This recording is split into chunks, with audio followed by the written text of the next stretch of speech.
Well, Senator Tester, thank you so much for your time tonight, sir. It's great talking to you. It's good to visit with you, Cam, as always. Now, I understand while you were talking with a state sportsman's group about priorities for Montana's hunters and shooting sports enthusiasts, you talked about a bipartisan target practice bill that has been introduced. What can you tell us about this legislation? Well, this is exactly it. It's Target Practice and Marksmanship Training Support Act, and it would amend Pittman-Robertson Act by adjusting funding limitations so that states would have more flexibility for creation and maintenance of shooting ranges.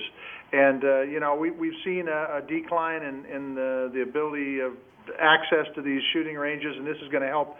I think build more of them, make them more accessible so folks can learn how to shoot, learn gun safety, and hopefully get in the field and be able to do a little hunting. Well, I mean, we know that's what it's all about ultimately, is being able to exercise that right. And of course, if you don't have ranges, you don't have opportunities to get out there, it's very difficult to actually fully enjoy your constitutional rights. Well, that's exactly right. It gives a person an opportunity to better understand their gun and better, so when they get in the field and if that big old elk comes walking by, they know how to use it and they know how the gun's going to perform. And so it's part of what I'm trying to do is chairman of the Sportsman's Caucus to push forth our Second Amendment rights, make sure we maximize our outdoor heritage and the abilities to get access to our public lands, and being able to get out there and do some hunting and fill the freezer with some good meat.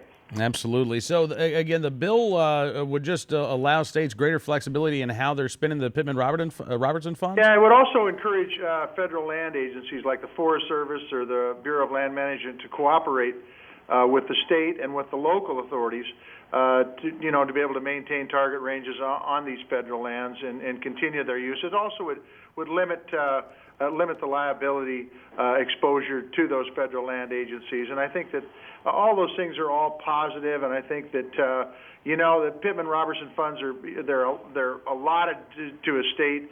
And the fact is, if we can increase their flexibility, if we can get more